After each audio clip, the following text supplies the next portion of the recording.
Hello friends, you are welcome in Edusearch Hub. आज हम NCERT का chapter number 2 physical features of India पढ़ेंगे। तो चलो स्टार्ट करते हैं। Physical features of India. India का मैप देख लेते हैं। इसमें आप क्या पढ़ेंगे, पहले आप देख पा रहे होंगे, ये ऊपर आपको दिखा रखा है, ये आपका हिमालयन माउंटेनियस रीजन है। आप हिमालयन माउंटेन्स के बारे में पढ़ेंगे। आप नीचे जो दिखा रखा है आपको प्लेन्स के बारे में पढ़ेंगे। इसमें आप ये आपको नॉर्दर्न प्लेन्स दिखा रखे हैं। उसके बाद आप प्लेट्यू के बारे में पढ़ेंगे, 3rd नंबर पे दिखा रखा है। 4th नंबर पे आपको ग्रेट इंडियन डेजर्ट दिखा रखा है, जिसको आप थार डेजर्ट भी बोलते हैं।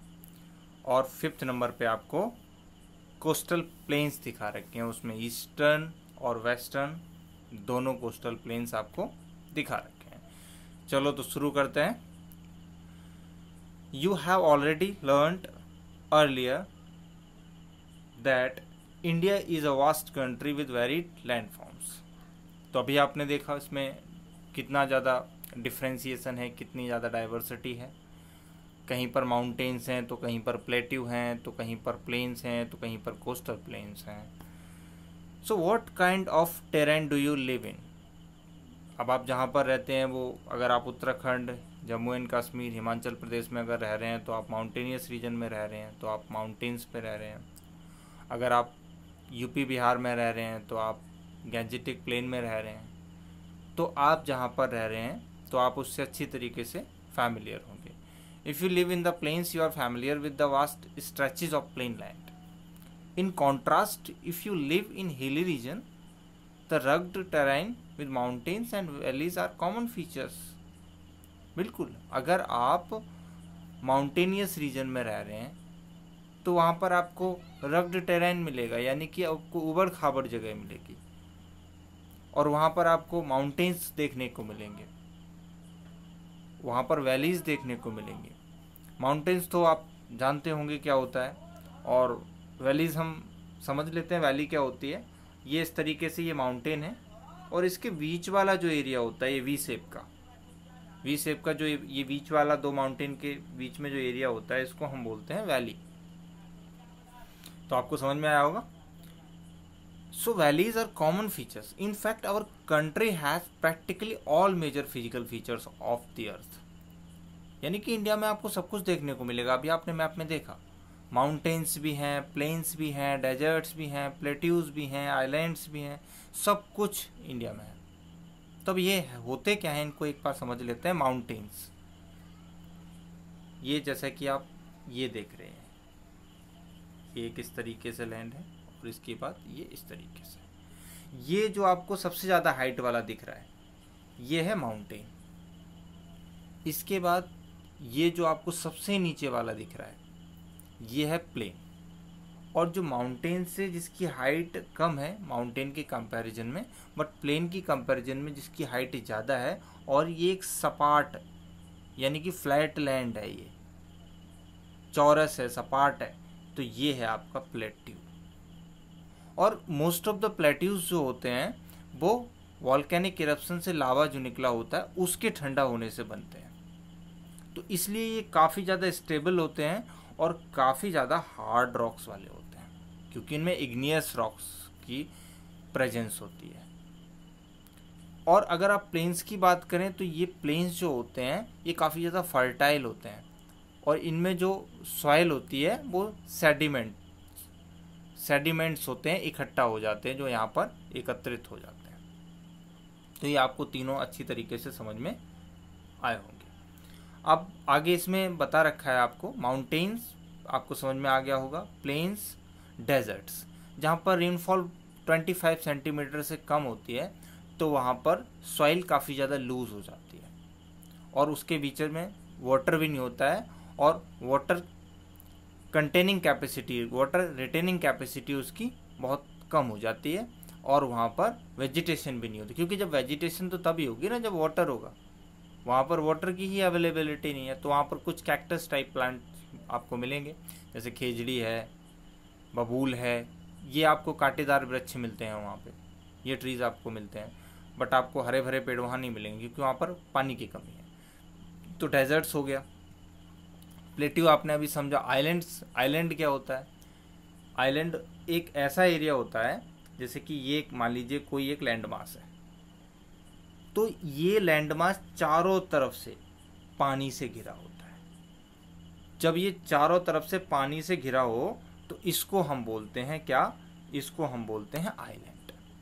For example sorry, Andaman and Nicobar islands, Lakshadweep islands, Maldives island, Mauritius island, Seychelles islands, Papua New Guinea islands, इस तरीके से काफ़ी सारे आइलैंड्स आपको देखने को मिल जाएंगे।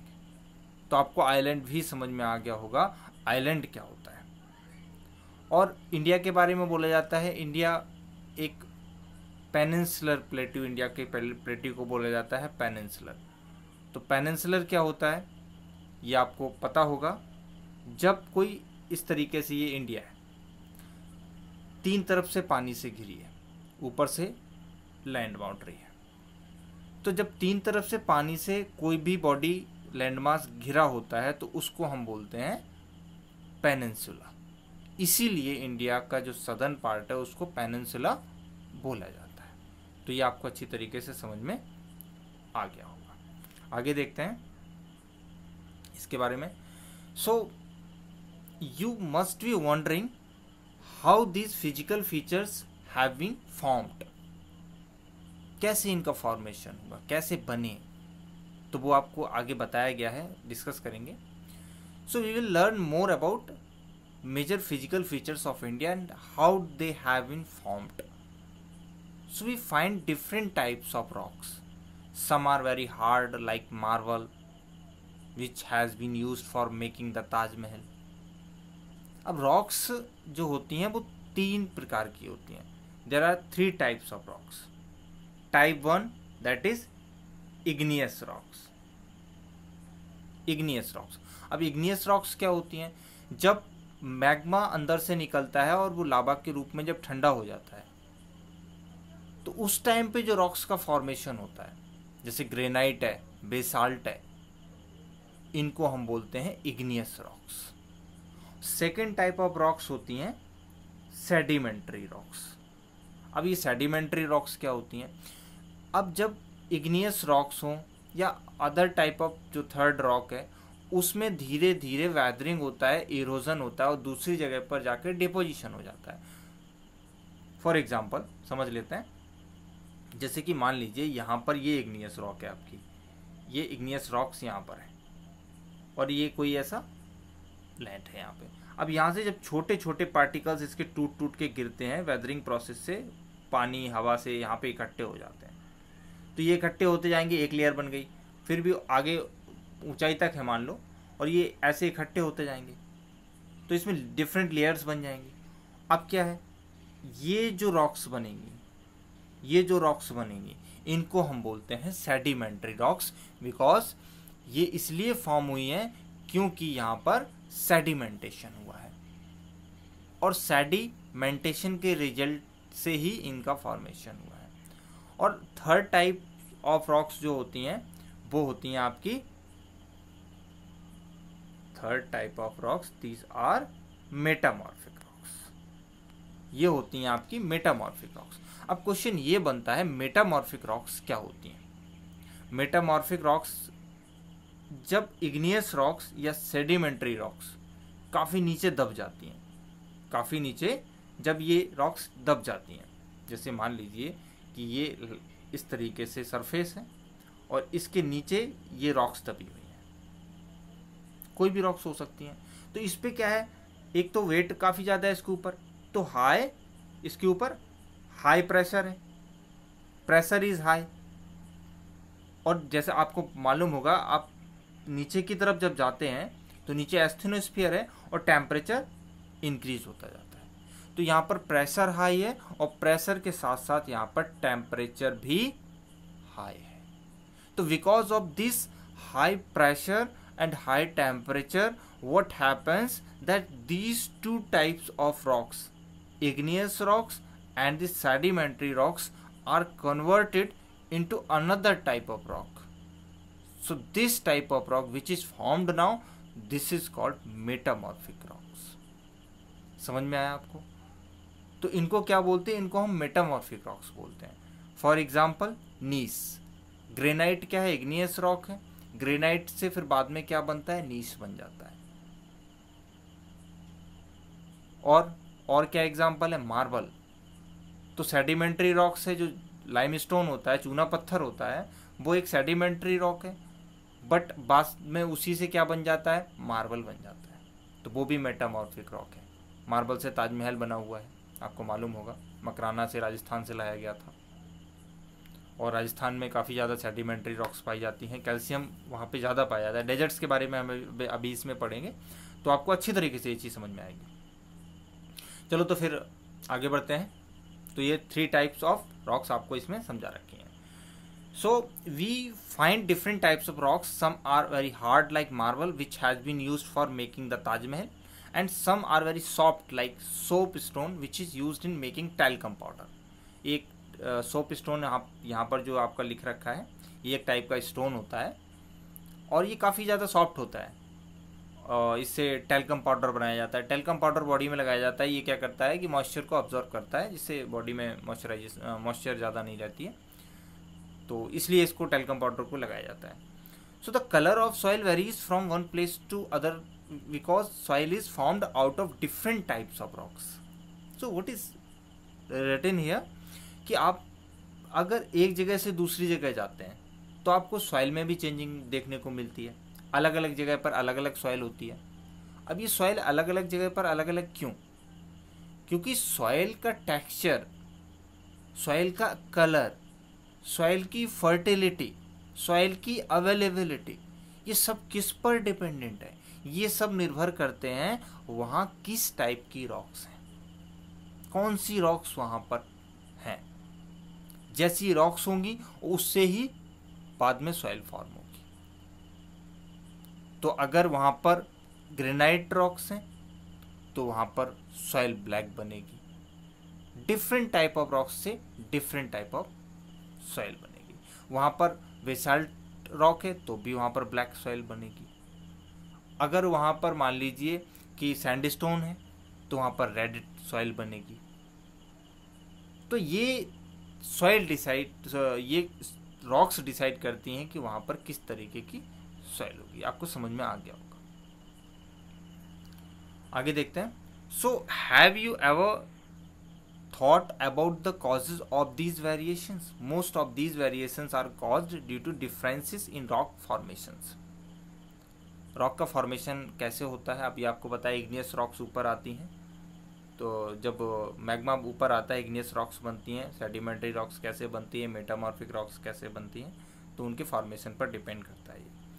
So India is a large land mass formed during different geological periods.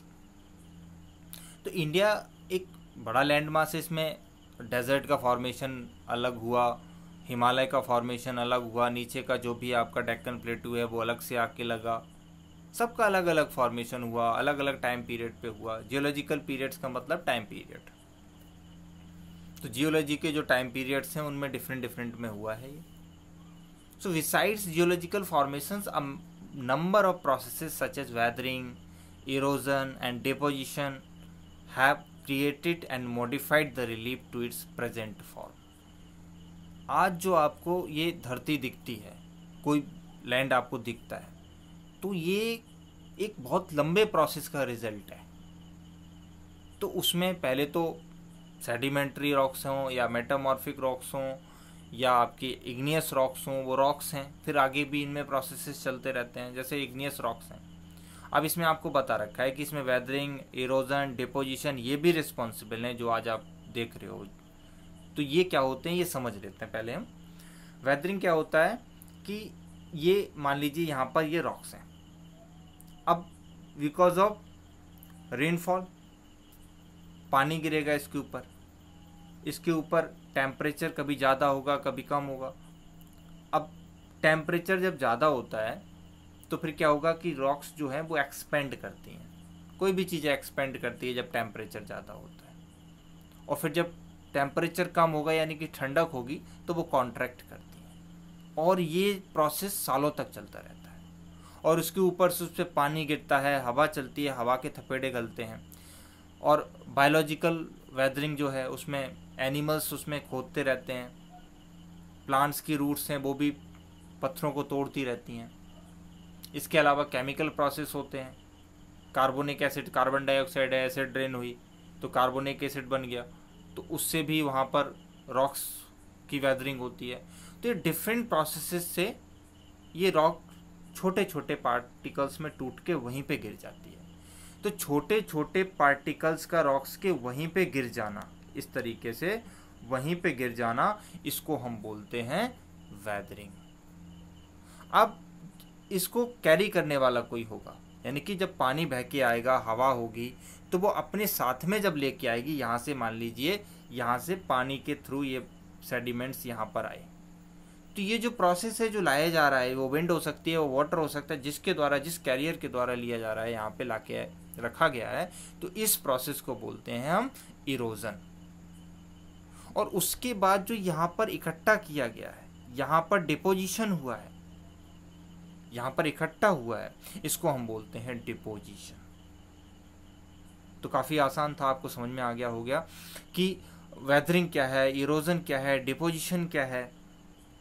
So deposition have created and modified the relief to its present form, and because of these different type of actions which are natural and which are because of humans also, तो इनकी वजह से ये आज आपको दिखाई दे रहा है।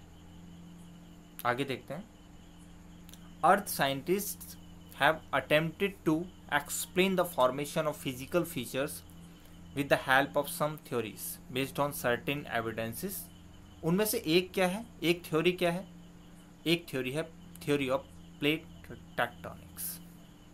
अब इस थ्योरी में क्या है, थ्योरी ऑफ प्लेट टेक्टोनिक्स में, कि जो अर्थ है उसकी ऊपर वाली क्रस्ट है, ऊपर वाली जो क्रस्ट है वो डिफरेंट पार्ट्स में डिवाइडेड है। उसमें से कुछ मेजर प्लेट्स हैं, कुछ माइनर प्लेट्स हैं। तो 7 मेजर प्लेट्स हैं और माइनर प्लेट्स हैं उनमें, और कुछ माइक्रो प्लेट्स भी हैं। तो ये जो प्लेट्स हैं ये एक नीचे मैग्मा है उसके ऊपर तैर रही हैं। प्लेट टेक्टोनिक्स थ्योरी में ऐसा माना जाता है कि नीचे एक फ्लूइड है, उसके ऊपर ये प्लेट्स तैर रही हैं, और इनमें because of the movement of the earth, earth में मूवमेंट है। आपको मालूम है कि अर्थ क्या है, वेस्ट से ईस्ट की तरफ मूव करती है। ये आपकी अर्थ है और ये वेस्ट से ईस्ट की तरफ मूव करती है। तो इससे क्या होता है, इसके मूवमेंट की वजह से प्लेट्स में भी यहाँ वहाँ मूवमेंट होता है। इसको हम कोरियोलिस इफेक्ट भी बोलते हैं, आपको मालूम होगा। तो because of this Coriolis effect इसमें भी मूवमेंट होता है। So theory of plate tectonics दी गई। According to this theory the crust of the earth has been formed out of 7 major and some minor plates, और आपको बताया जैसा कि कुछ माइक्रो प्लेट्स भी हैं। So the movement of the plates results in the building up of stresses within the plates and the continental rocks above, leading to folding, faulting and volcanic activity. Broadly, so आगे पहले हम ये चीज़ समझ लेते हैं, folding क्या होता है, फॉल्टिंग क्या होता है, वॉल्केनिक एक्टिविटी ये क्या होती है। तो जैसे कि यहाँ पर मान लो ये यहाँ पर यूरेशियन प्लेट थी, ठीक है, ऊपर की तरफ ये यूरेशियन प्लेट थी। मैं इंडिया की बात कर रहा हूँ आपसे, हिमालय का फॉर्मेशन अभी नहीं हुआ है, रुको थोड़ा इंतज़ार करो, हो जाएगा। तो यहाँ पर नीचे से क्या है, नीचे का जो इंडिया है ये ऊपर की तरफ इस तरीके से मूव कर रहा है, इस डायरेक्शन में। तो यहाँ पर क्या हुआ, सेडिमेंट्स इकट्ठे थे, ये टेथिस सी था आपका। तो यहाँ पर जब ये ऊपर की तरफ मूव करा तो इसमें क्या हुआ कि इसके ऊपर दबाव पड़ा, क्योंकि ये बीच में थे सेडिमेंट्स। तो इन पर जब सेडिमेंट्स पर दबाव पड़ा तो इसमें क्या, फोल्डिंग स्टार्ट हो गई। आप एक पेपर लेते हो, दोनों तरफ से उसको दबाते हो, तो उसमें क्या होता है कि एक पार्ट उसका बीच में ऊपर उठ जाता है, एक नीचे चला जाता है, इस तरीके से उसमें बहुत सारे फोल्ड्स बन जाते हैं। तो फोल्डिंग हो गई, समझ में आया होगा। अब ये जो पार्ट यहाँ जो टूट के आया, तो कहीं ना कहीं से तो ये टूट के आया होगा ना। तो जहाँ से ये टूट के आया होगा वहाँ पर क्या बना, फॉल्ट बना। एक फॉल्ट का आपको एग्जांपल देता हूँ, यहाँ पर दिखाता हूँ, मैप में बना होगा, ये आप देख पा रहे होंगे। यहाँ पर ये जो आपको बीच में दिख रहा है अटलांटिक ओशन में, ये अटलांटिक ओशन में ये जो आपको दिखा रखा है, ये वाला, ये क्या है, ये एक फॉल्ट है। ये एक दूसरे से दूर जा रहे हैं, ये दोनों प्लेट्स एक दूसरे से दूर जा रही हैं। तो यहां पर क्या बना हुआ है, एक फॉल्ट बन गया। फॉल्ट मतलब बीच में स्पेस आ गया है। अब आप बोल रहे होगे कि भाई स्पेस आ गया तो इसमें तो बहुत बड़ा गड्ढा हो जाना चाहिए अंदर। ऐसा नहीं है, इसमें जैसे ये दूर जाते हैं तो अंदर से मैग्मा आता है। जैसे कि यहाँ से मैग्मा ऊपर की तरफ आया, यहाँ पर क्या माउंटेन यानी कि रिज बनी हुई है अंदर, आपने पढ़ा होगा इसके बारे में। तो यहाँ पर क्या है, एक रिज बनी हुई है। अब इसमें रिज बनी हुई है और यहाँ से जाके ये अंदर की तरफ सबडक्ट कर जाते हैं, इन प्लेट्स में अंदर की तरफ सबडक्ट कर जाते हैं। तो यहाँ से ये अंदर जाते हैं, फिर ये यहाँ मैग्मा में कन्वर्ट हो जाते हैं और यहाँ पर आके कन्वेक्शनल करंट चलती हैं और ये फिर ऊपर की तरफ जाते हैं, फिर यहाँ से प्लेट मूव करती जाती है यहाँ। तो इस तरीके से ये पूरा एक साइकिल बन जाता है। साइकिल बनने की वजह से ये वहीं पर सिचुएटेड है। ये चीज़ आपको अच्छी तरीके से समझ में आई होगी। तो ये फॉल्ट आपको समझ में आया होगा। मेरा उद्देश्य आपको फॉल्ट बताना था, ये फॉल्टिंग क्या है। आगे देखते हैं। तो इसके बाद लिखा हुआ है इसमें folding, faulting and volcanic activity. Faulting समझ में आया। वॉल्केनिक एक्टिविटी क्या है कि कहीं पर भी अगर स्पेस मिलता है मैग्मा को, क्योंकि अंदर जो एस्थेनोस्फीयर है उसमें मैग्मा भरा हुआ है। मैग्मा क्या है, एक एनर्जी है और एनर्जी बाहर निकलना चाहती है। तो वो कहीं पर भी अगर कोई भी क्रस्ट का पार्ट अगर उसको कमज़ोर मिल जाता है वहाँ से निकल आती है, या फिर कहीं पर फॉल्ट मिल जाता है, जैसा कि अभी हमने अटलांटिक में देखा, अटलांटिक रिज वाले पार्ट में, तो वहाँ से वॉल्केनिक एक्टिविटी स्टार्ट हो जाती है, वहाँ से मैग्मा बाहर निकलने लगता है और वहाँ पर माउंटेन और प्लेट्यू का फॉर्मेशन हो जाता है। Broadly these plate movements are classified into 3 types.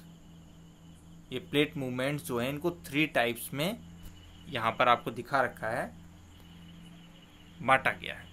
First आपको क्या दिखा रखा है, फर्स्ट में आपको बता रखा है कन्वर्जेंट बाउंड्री। अभी कन्वर्जेंट बाउंड्री क्या है, आप यहाँ पर देख रहे होंगे ये 2 प्लेट्स क्या हैं, एक दूसरे की तरफ आ रही हैं, यानी कि एक दूसरे की तरफ कन्वर्ज हो रही हैं। ये कहाँ पर एग्जाम्पल आपको देखने को मिला था, जब यूरेशियन प्लेट्स और Indian plate, south Indian plate जो नीचे की थी वो एक दूसरे से इंडो ऑस्ट्रेलियन प्लेट टकराई। तो वहाँ पर क्या है, एक दूसरे की तरफ आ रहे थे और इंडो ऑस्ट्रेलियन प्लेट जो थी वो नीचे की तरफ धंस गई और यूरेशियन प्लेट ऊपर की तरफ। जैसा कि आप यहाँ पर देख पा रहे होंगे, ये प्लेट नीचे की तरफ जा रही है और ये प्लेट ऊपर की तरफ आ रही है। तो ऐसा ही कुछ वहाँ पर हुआ। तो ये क्या है, कन्वर्जेंट बाउंड्री बना रहे हैं और इसको हम डिस्ट्रक्टिव बाउंड्री भी बोलते हैं।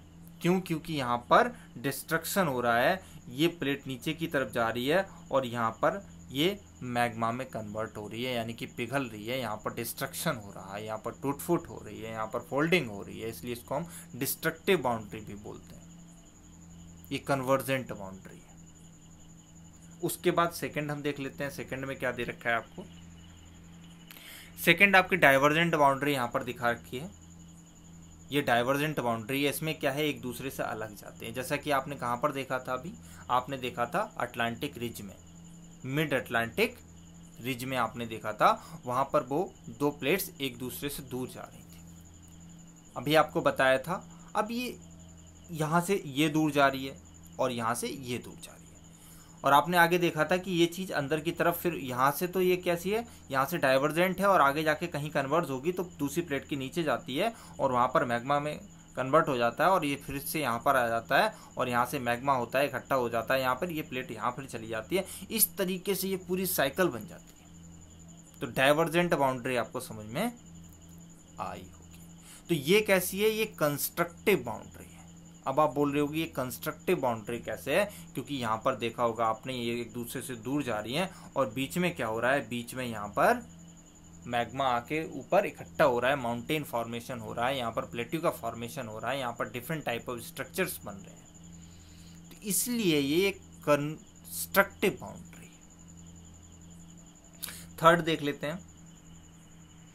थर्ड आपको यहाँ पर दिखा रखा है, ये आपकी ट्रांसफॉर्म बाउंड्री है, यानी कि ना तो एक दूसरे की तरफ आते हैं ना एक दूसरे से दूर जाते हैं, बल्कि साइड से निकल जाते हैं। साइड से इस तरीके से निकल जाने को हम बोलते हैं ट्रांसफॉर्म बाउंड्री।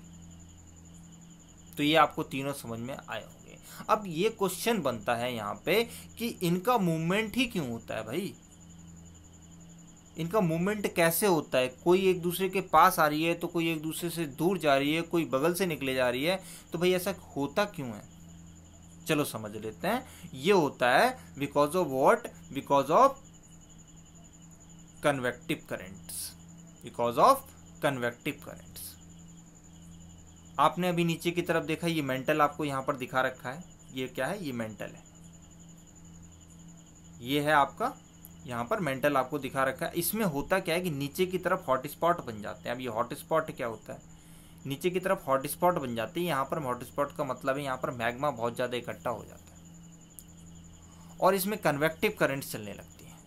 यानी कि यहाँ से मैग्मा उठा और ये इस तरीके से इस तरफ चला गया और ये इस तरीके से इस तरफ चला गया। जब ये इस तरीके से साइकिल बना लेते हैं तो आप देख पा रहे हो यहाँ पे किस तरीके की साइकिल यहाँ पर आपको दिखा रखी है।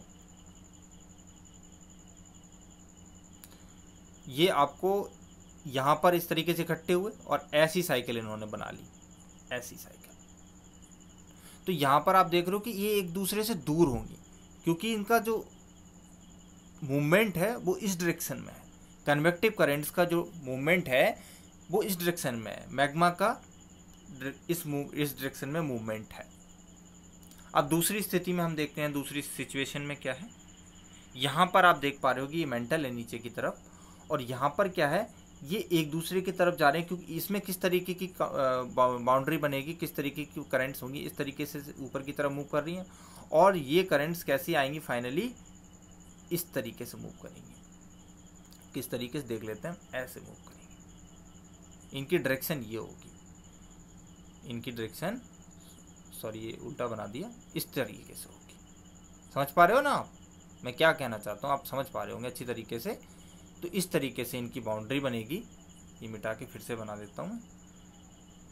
ये बन गई, ये बन गई। तो ये एक दूसरे की तरफ मूव कर रहे हैं दोनों, तो इसलिए एक दूसरे के पास आ रहे हैं। तो because of this convective current this is happening. आपको समझ में आया होगा।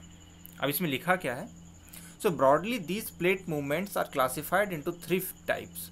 While some plates come towards each other and form convergent boundary, some plates move away from each other and form divergent boundary.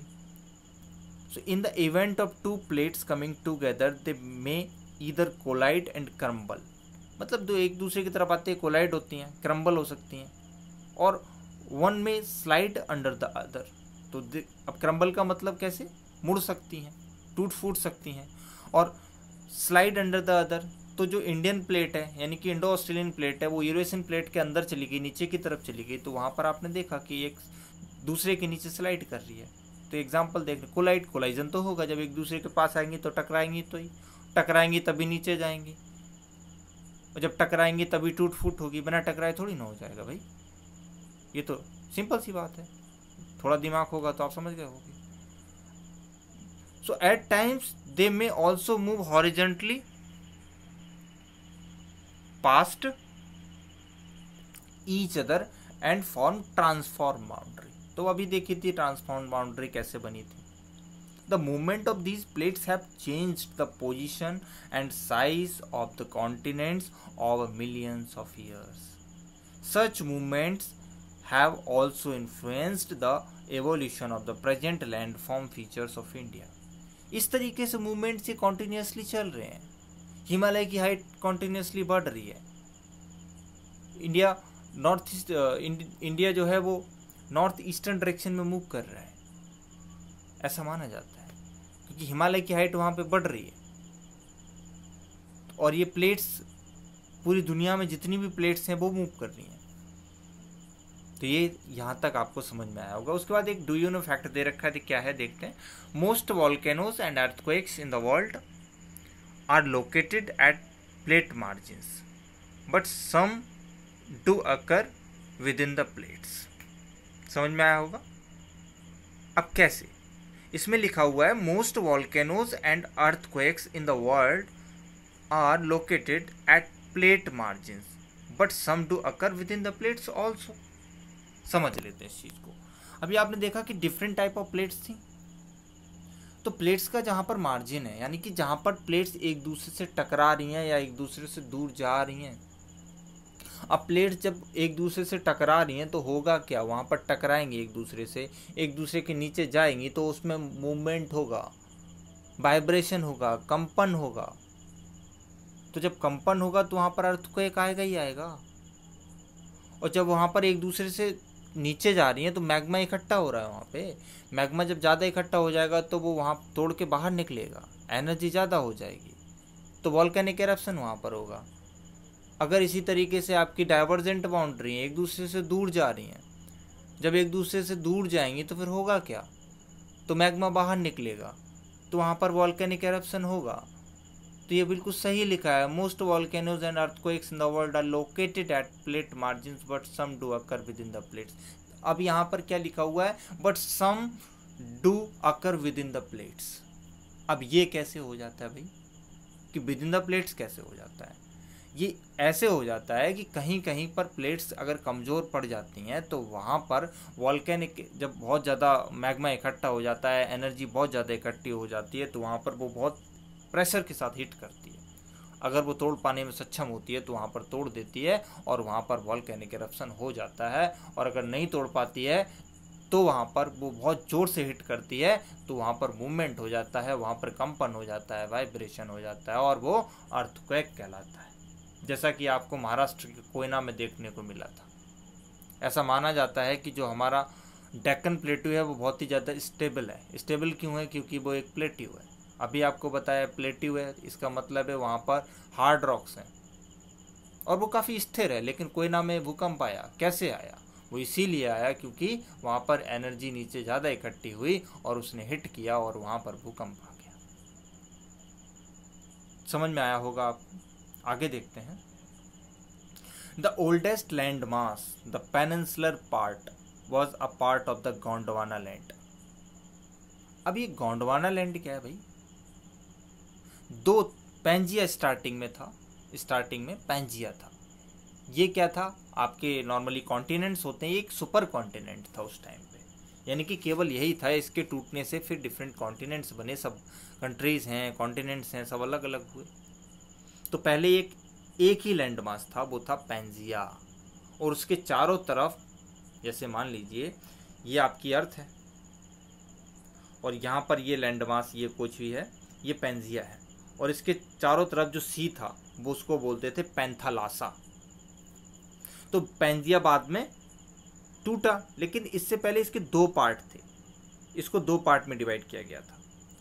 ये जो साउथ वाला part था इसको बोला जाता था गोंडवाना लैंड और ऊपर वाले पार्ट को अंगारा लैंड। तो इसी के बारे में आपको यहां पर बता रखा है। तो क्या लिखा है इसमें, इसमें लिखा है the oldest land mass was a part of the Gondwana land, यानी कि southern part of what, of that super continent. The Gondwana land included India, Australia, South Africa, South America and Antarctica. सीधी सी बात है, जो साउथ में आ रहे हैं वो सब गोंडवाना में आते हैं, जो ऊपर आ रहे हैं वो आपके किस में आएंगे, वो आपके आएंगे अंगारा लैंड। अब एनसीईआरटी में एक सीधा सा क्वेश्चन लिखा हुआ है, उसमें आपको दे दिए गए हैं कि गोंडवाना लैंड का कौन सा पार्ट नहीं है। तीन तो इनमें से दे दिए गए, ऑस्ट्रेलिया, साउथ अफ्रीका, इंडिया, और एक दे दिए गए Europe.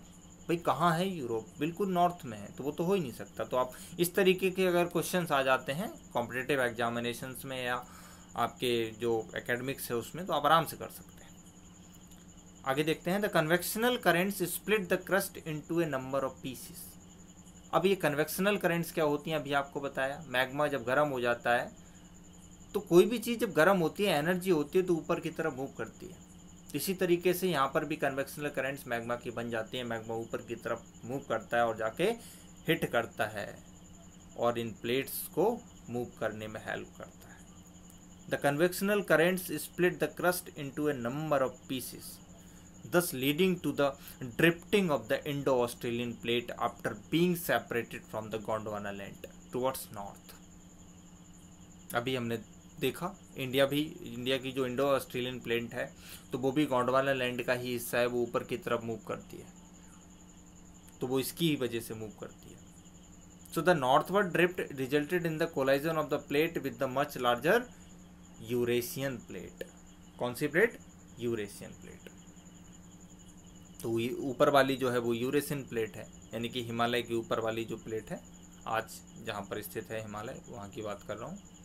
So due to this collision the sedimentary rocks which were accumulated in the geosyncline known as the Tethys were folded to form the mountain system of western Asia and Himalaya. तो यहाँ पर आपको क्या बता रखा है? ड्यू टू दिस कोलाइजन, जब ये कोलाइजन हुआ the sedimentary rocks which were accumulated in the geosyncline. अब क्वेश्चन ये बनता है कि ये क्या भाई, जियोसिंक्लाइन क्या होता है, ये क्या भला है, समझ लेते हैं। अब आपको मालूम है कि एक तरफ तो आपका यूरेशियन था प्लेट है, नीचे की तरफ आपकी क्या है, इंडो ऑस्ट्रेलियन प्लेट। अब बीच में इस तरीके का एक पार्ट बना हुआ है, ये गड्ढा है, इसको दूसरे तरीके से बना लेते हैं।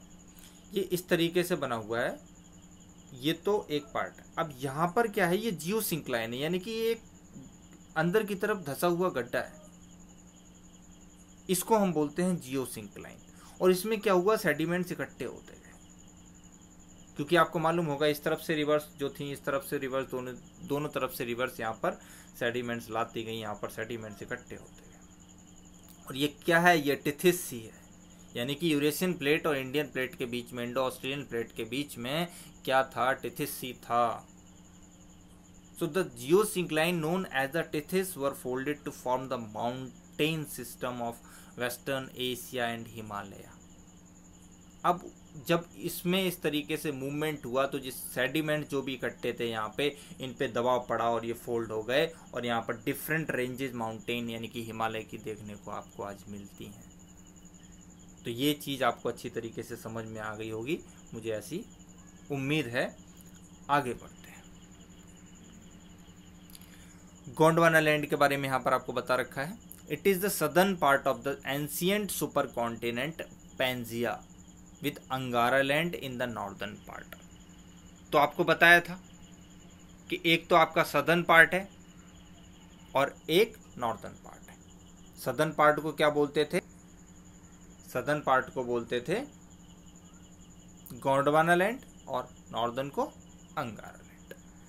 The Himalayan uplift out of the Tethys sea and subsistence of the northern flank of the peninsular plateau resulted in the formation of a large basin. अब टिथिस सी था बीच में ना, इसमें क्या लिखा हुआ था, हिमालयन अपलिफ्ट, हिमालय का अपलिफ्ट हुआ, हिमालय का वहां पर अपलिफ्ट हुआ।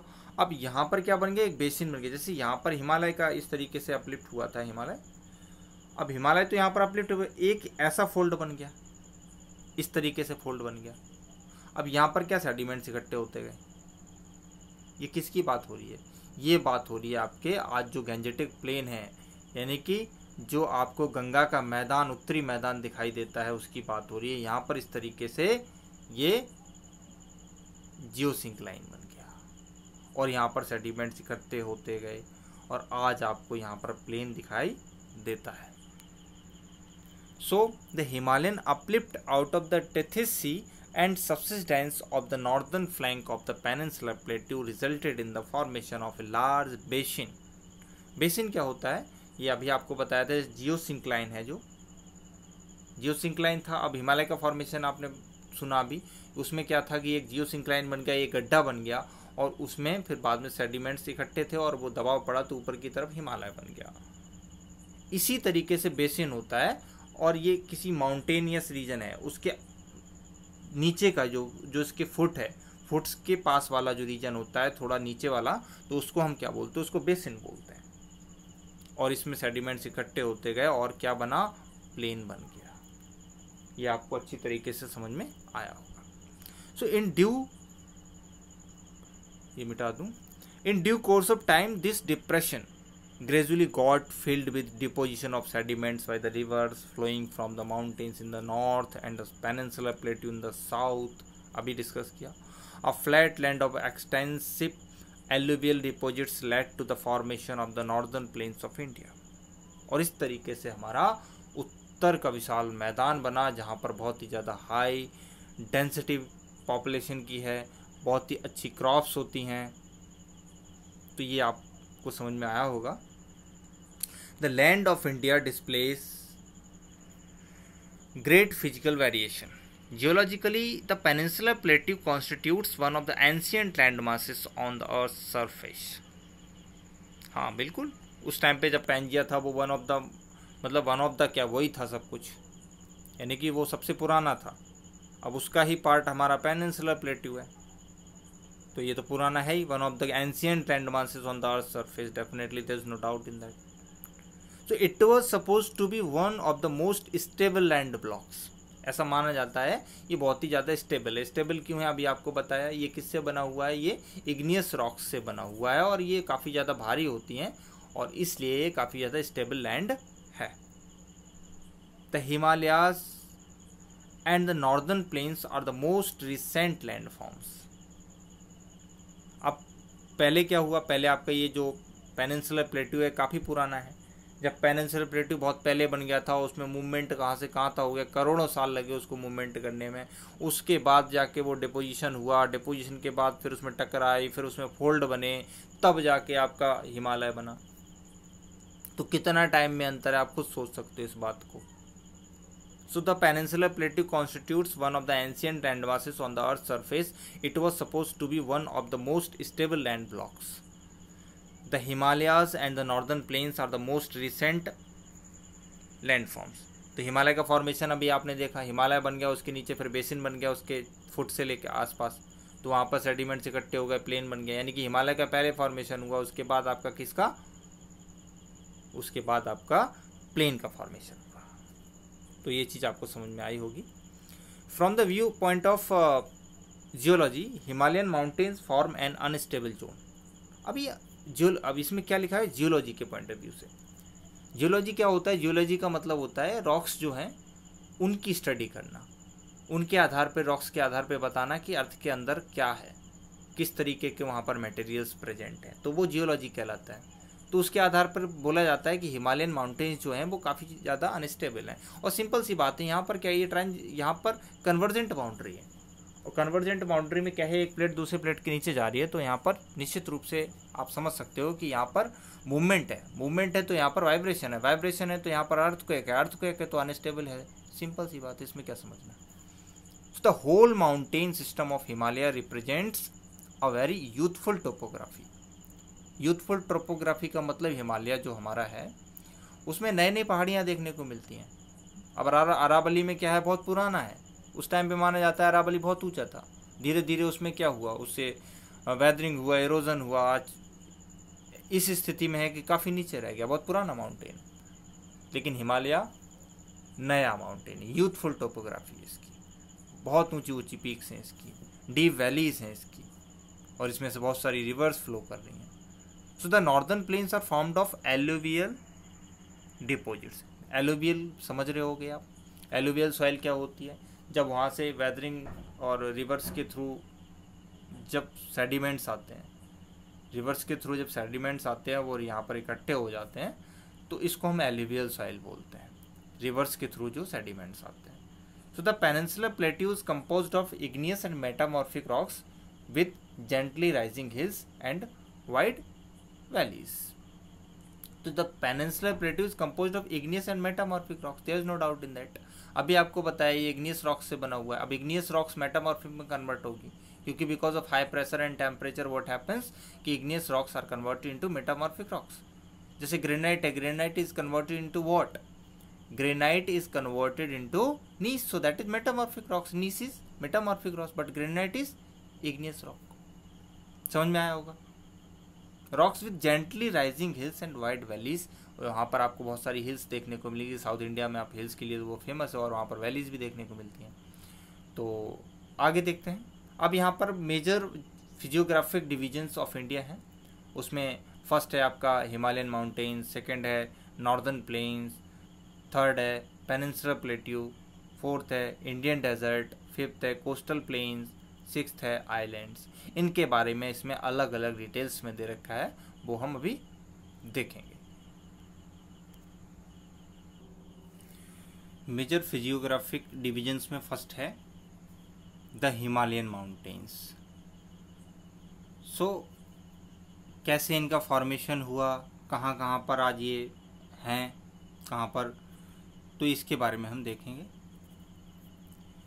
सो the Himalayas geologically young and structurally fold mountains stretch over the northern borders of India. So इसमें क्या लिख रखा है, जियोलॉजिकली यंग। अभी आपको बताया था कि अब यंग का मतलब ऐसा तो है नहीं कि भाई 10-15 साल पुराने हैं। यंग का मतलब है कि जो आपके डेक्कन प्लेट्यू है और अदर जो फिजिकल फीचर्स हैं इंडिया के, उनकी कंपैरिजन में ये नया है। हालांकि ये जो हमारा नॉर्दर्न प्लेन्स है वो इससे भी नया है, बट डेक्कन प्लेट्यू इत्यादि की कंपैरिजन में ये नया है, यंग है। And structurally fold mountain. Fold mountain कैसे है वो मैं आपको कई बार बता चुका हूँ। ऊपर से आपकी यूरेशियन प्लेट, नीचे से आपकी इंडो ऑस्ट्रेलियन प्लेट, जब एक दूसरे से टकराई तो बीच में थे सेडिमेंट्स में फोल्ड पड़ गया, फोल्ड पड़ने से क्या हुआ, इस तरीके का फॉर्मेशन हो गया और यहाँ पर ये बन गए आपके डिफरेंट रेंजेस। तो ये हिमालयन माउंटेन्स बन गया। सो the Himalayas geologically young mountain and structurally fold mountains stretch over the northern borders of India. तो ये इंडिया की नेचुरल बॉर्डर बनाते हैं ऊपर की तरफ से। चाइना हो या मंगोल उस टाइम पे आक्रमण करते थे, ये कोई भी अटैक इजीली नहीं कर पाते इंडिया पे। क्यों नहीं कर पाते, क्योंकि ये नेचुरल बाउंड्री बनी हुई है और वहाँ उसको पार करना उनके लिए बहुत मुश्किल होता है। इसी तरीके से जो ये हिमालयाज हैं, ये ऊपर से ठंडी हवाएं आती हैं, उनको रोकते हैं। जो कोल्ड ब्रीज होती है उसको रोकते हैं, जिससे कि हमारे यहाँ मौसम बहुत अच्छा रहता है और यहाँ पर सर्वाइव करना काफ़ी ईजी हो जाता है। So these mountains ranges run in a west east direction from the Indus to the Brahmaputra. Indus river कहाँ है आपको पता होगा। जैसे मान लो ये इंडिया है, ये इंडिया है, ये मैप जैसा भी बन जाए। तो अब यहाँ पर क्या है, यहाँ पर इंडस रिवर इस तरीके से बहती है, ये जाती है आपकी इंडस रिवर यहाँ पे। तो यहाँ से लेके कहाँ तक बता रहे, ब्रह्मपुत्र यहाँ से आके बह के आती है। तो इन दोनों के बीच में जितना भी एक्सटेंट है वहाँ पर ये हिमालय है। So the Himalayas represent the loftiest मतलब highest and one of the most rugged mountain barriers of the world. यानी कि बहुत ही ऊंची ऊंची चोटियां हैं और बहुत ही उबड़ खाबड़ जगह आपको यहाँ पर देखने को मिलेगी। सो दे फॉर्म एन आर्क। कैसे, ये आपका जम्मू एंड कश्मीर है, यहाँ पर ये आपका मान लो यहाँ पर जम्मू एंड कश्मीर है और ये इंडिया है। इस तरीके से यहाँ पर अरुणाचल, इस तरीके से। तो ये कैसा बनाते हैं, इस तरीके से फैले हुए। ये दूसरे पेन से देख लेते हैं। ये इस तरीके से यहाँ पर बनाते हैं। ये क्या बना रहे हैं, ये देख रहे हो आप, ये आर्क बना रहे हैं। तो इस तरीके से ये यहाँ पर अपना आर्क बना लेते हैं। आगे देखते हैं। So the Himalayas represent the loftiest and one of the most rugged mountain barriers of the world.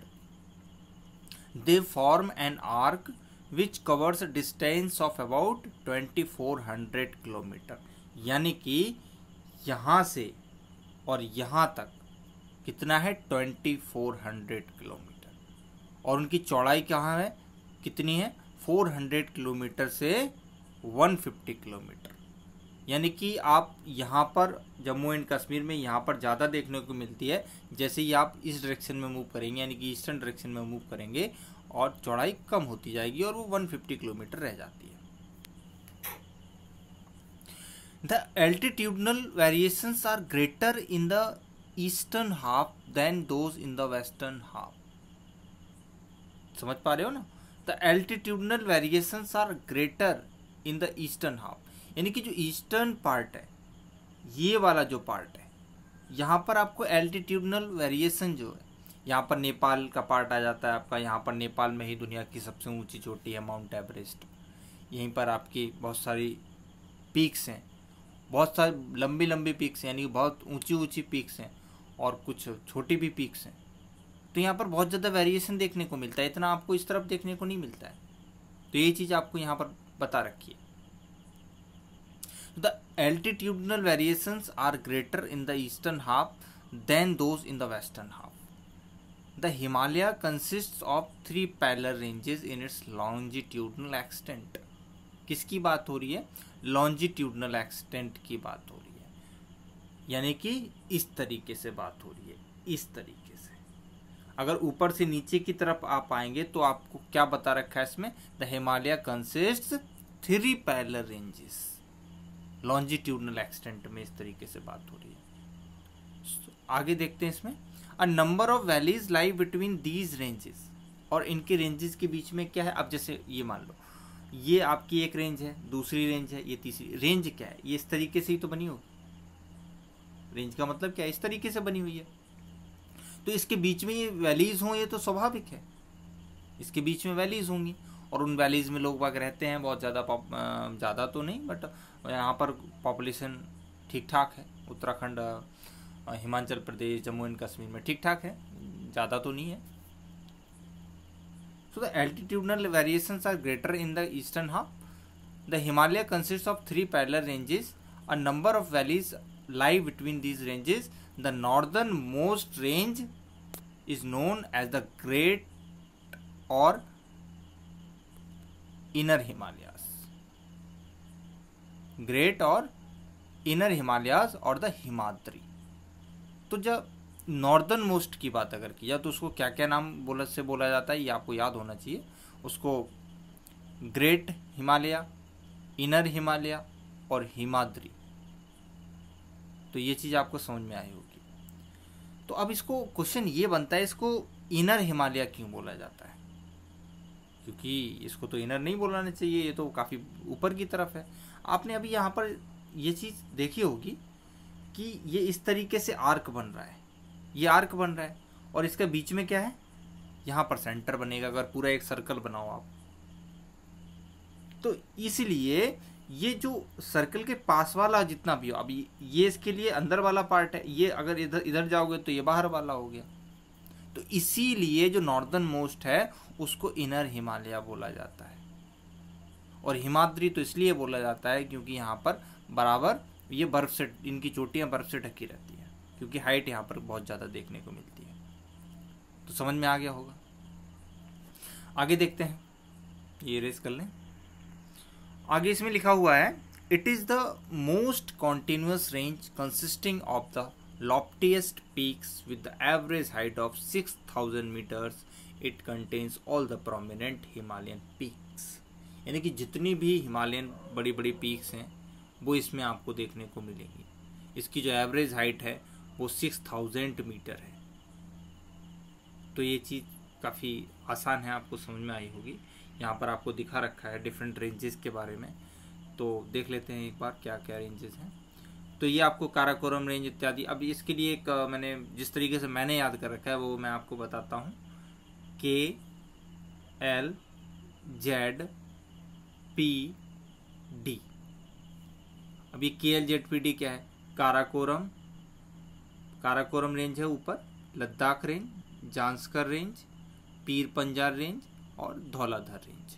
आपसे इस तरीके से क्वेश्चन पूछ लिया जाता है कि नॉर्थ से साउथ में या साउथ से नॉर्थ में इसको लगाइए।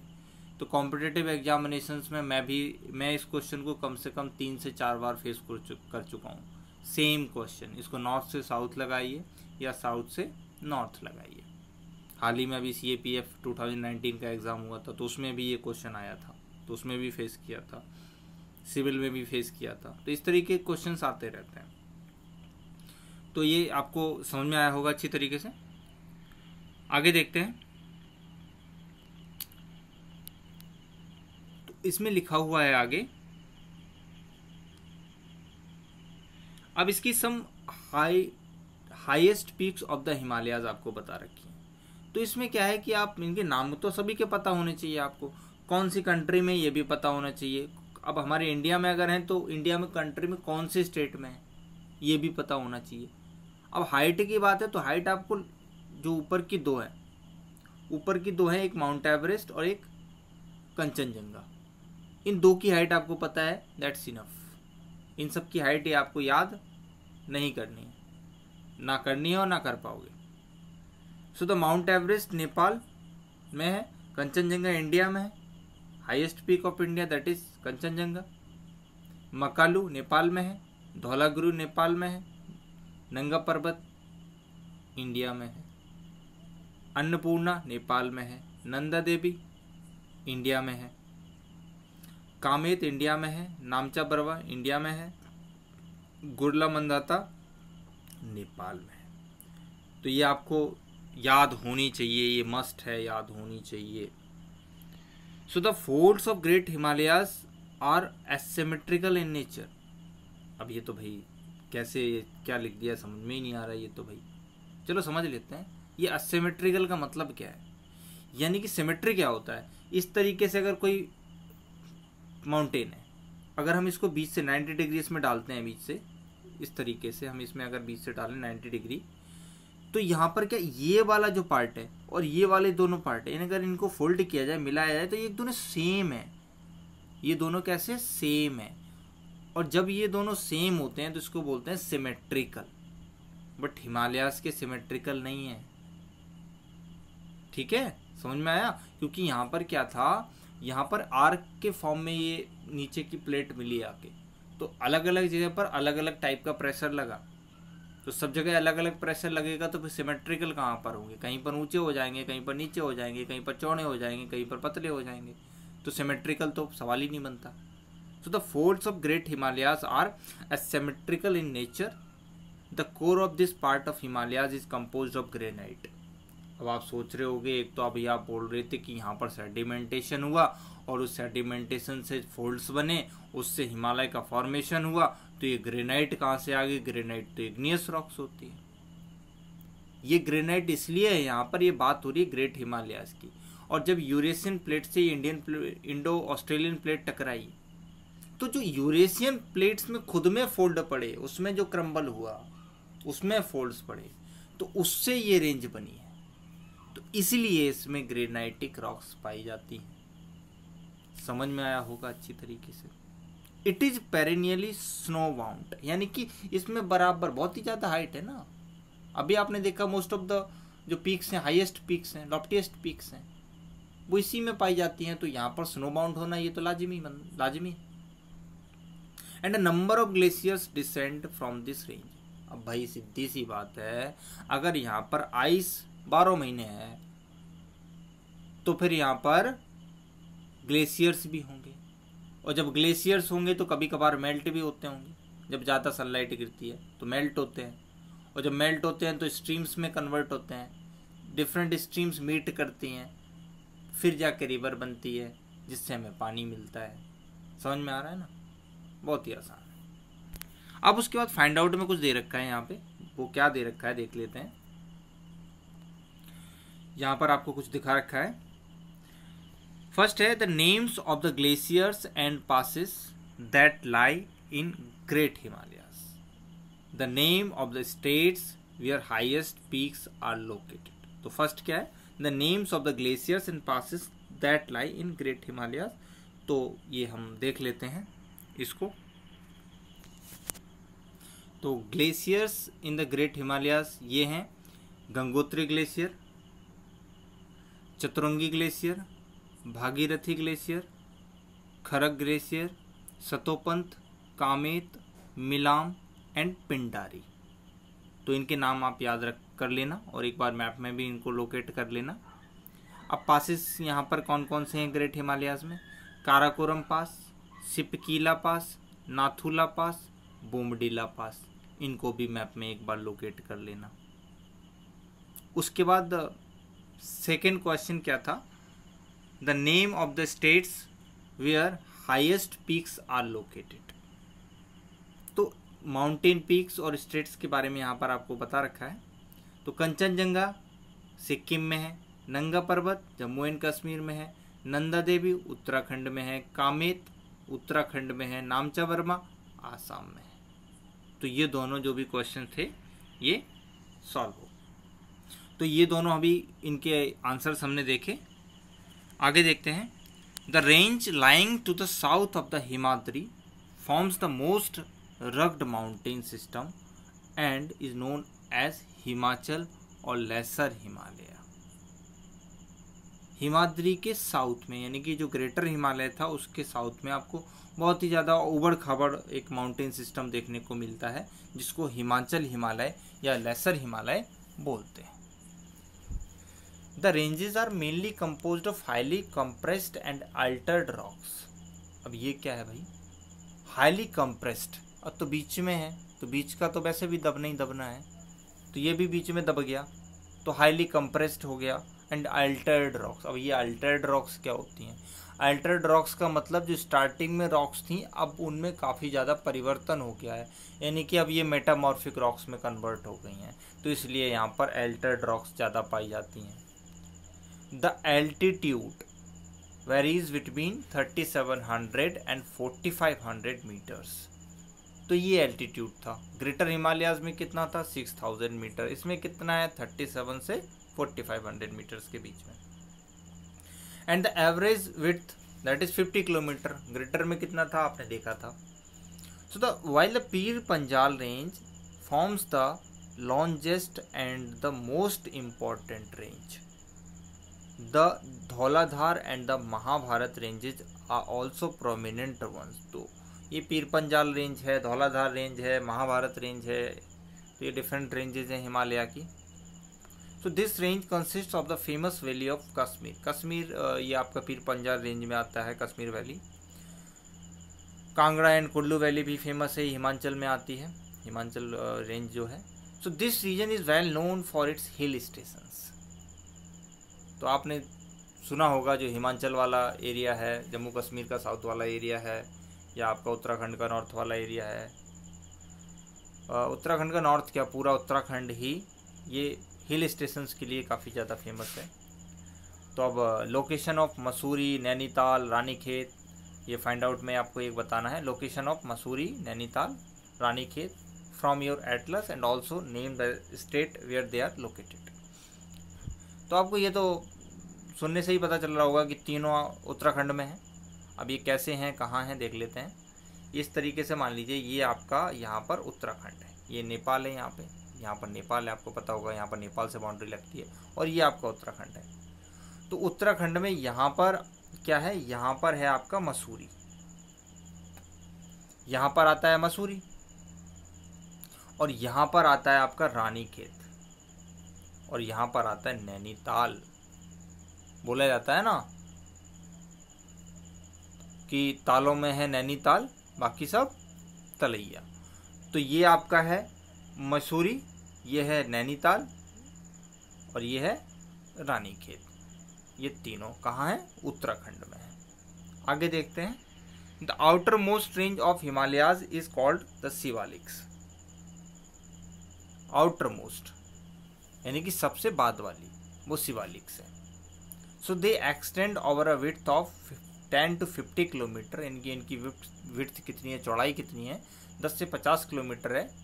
और एल्टीट्यूड यानी कि हाइट जो है वो 900 से 1100 मीटर्स के बीच में आपको देखने को मिलेगी। These ranges are composed of unconsolidated sediments. कैसे सेडिमेंट्स? अनकंसोलिडेटेड, यानी कि ज़्यादा हार्ड आपको ये सेडिमेंट्स देखने को नहीं मिलेंगे इनके, क्योंकि आपको मालूम है कि ये बाद में फॉर्म हुआ है काफ़ी, तो इतने ज़्यादा वो हार्ड अभी तक नहीं हुआ है, तो अनकंसोलिडेटेड है अभी भी।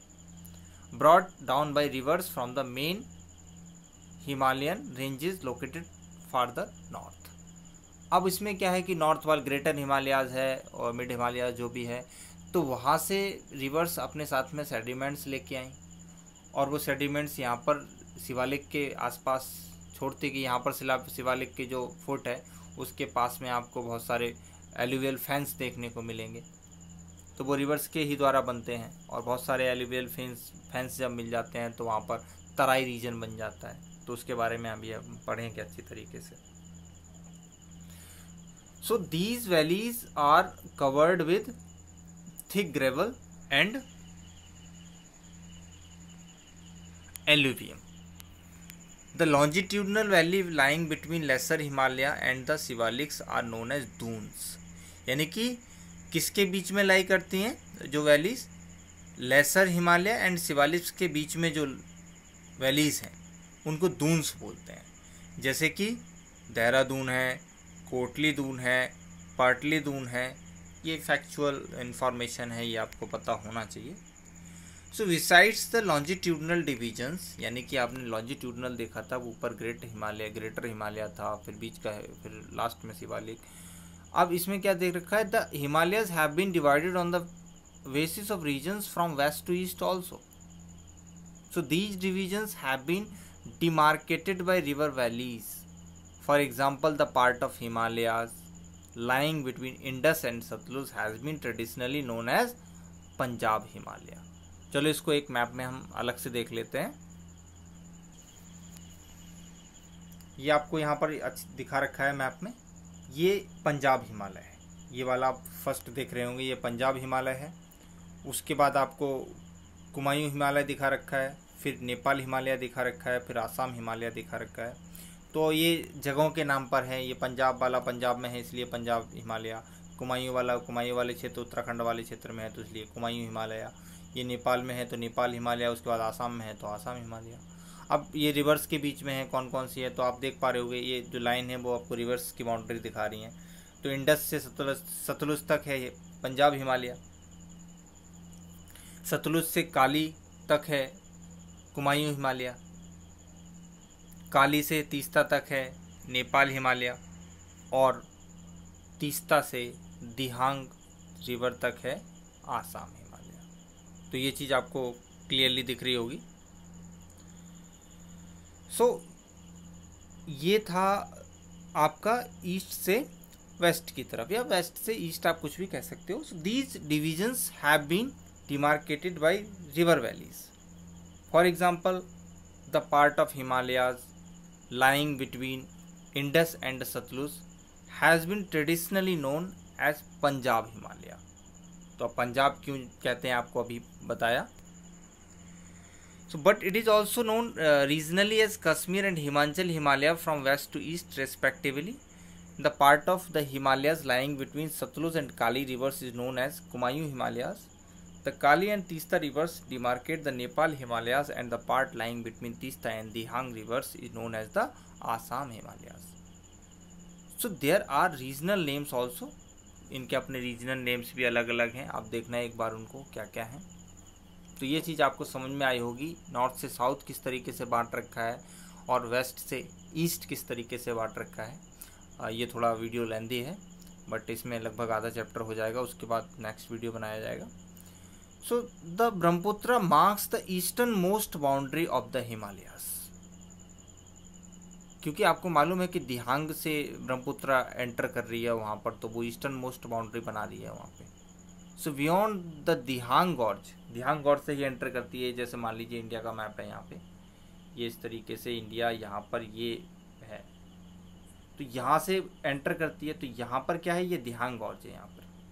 यहाँ पर दिहांग गॉर्ज आपको देखने को मिलेगा। So the Himalayas bend sharply to the south and spread along the eastern boundary of India. So they are known as the Purvanchal or the Eastern Hills and Mountains. तो अब ये नागालैंड है, मणिपुर है, मिजोरम है, अरुणाचल है, इस वाले जो एरिया की बात हो रही है, यहाँ पर जो पाई जाती हैं हिल्स, उनकी बात हो रही है, उनको पूर्वांचल बोला जाता है। अब हिमालय यहाँ पर मुड़ जाता है, कैसे? जैसे ये मान लीजिए मैप है इंडिया का, ये इस तरीके से, तो यहाँ से तो हिमालय सीधा गया, उसके बाद यहाँ पर सीधा इस नीचे की तरफ मुड़ जाता है। तो यहाँ पर आपके क्या है, अरुणाचल प्रदेश है, मणिपुर है, मिजोरम है, नागालैंड है, तो यहाँ की बात की गई है, यहाँ पर किस तरीके से माउंटेन्स पाए जाते हैं। So the south and spread along the eastern boundary of India, they are known as the Purvachal or the eastern hills and mountains. So these hills running through the north eastern states are mostly composed of strong sandstones. Sandstones यहाँ पर ज़्यादा पाई जाती हैं, sedimentary rocks, sandstone का मतलब सीधा सा है sedimentary rocks, covered with dense forests. Forest यहाँ पर डेंस क्यों है, क्योंकि आपको पता है बे ऑफ बंगाल की जो ब्रांच है मॉनसून की, वो यहाँ सीधी टकराती है यहाँ की हिल्स से। यहाँ पर हिल्स काफ़ी ज़्यादा हैं और यहाँ पर काफ़ी ज़्यादा रेनफॉल होता है। जब रेनफॉल ज़्यादा होगा तो फॉरेस्ट भी डेंस होगा, there is no doubt in that, simple है ना, इसमें कौन सी समझने वाली बात है। So covered with dense forest, they mostly run as parallel ranges and valleys. The Purvanchal comprises the Patkai hills, Naga hills, Manipur hills and Mizo hills. तो ये डिफरेंट टाइप ऑफ हिल्स हैं वहाँ पर। देख आपको मिजो हिल्स दिख रही हो, कितनी सुंदर वैली हुई है यहाँ पर। यहाँ पर थोड़ा समझ लेते हैं हम। ये आपको दिख रहा होगा यहाँ पर, ये जो माउंटेन्स है, माउंटेन्स के बीच में आपको ये बीच वाला पार्ट दिख रहा है, जैसे कि ये माउंटेन है, ये माउंटेन, अब इसके ये बीच वाला आपको पार्ट दिख रहा है। तो ये क्या है, ये वैली है, और ये क्या है, माउंटेन है, ये हिल्स हैं। और यहाँ पर देखो कितनी अच्छी वेजिटेशन आपको देखने को मिल रही है, बहुत ही सुंदर वेजिटेशन यहाँ पर है। तो ये खूबसूरती है हमारे हिंदुस्तान की। अब ये था आपका हिमालय के बारे में। उसके बाद है नॉर्दर्न प्लेन्स। अब नॉर्दर्न प्लेन्स से आगे और जो हमारे MCQs हैं उनके बारे में हम नेक्स्ट वीडियो में डिस्कस करेंगे। ये हमारा पार्ट 1 है चैप्टर 2 का। Thank you very much. यदि आपको ये वीडियो पसंद आए तो लाइक करना, चैनल को सब्सक्राइब करना, जिससे कि आप अपडेटेड नोटिफिकेशन पा सकें। इसके लिए काफ़ी मेहनत लगती है, काफ़ी प्रिपेयर करना पड़ता है, उसके बाद आपको ये बताया जाता है।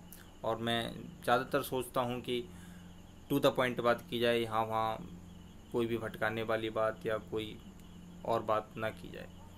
तो अगर आपको पसंद आए तो ज़रूर इसको सब्सक्राइब करना चैनल को, जिससे मैं कंटिन्यू करूँ। अगर आपका सपोर्ट मिलेगा तभी कंटिन्यू कर पाऊँगा, अगर आपका सपोर्ट नहीं मिलेगा तो फिर कंटिन्यू नहीं कर पाऊँगा। Thank you very much.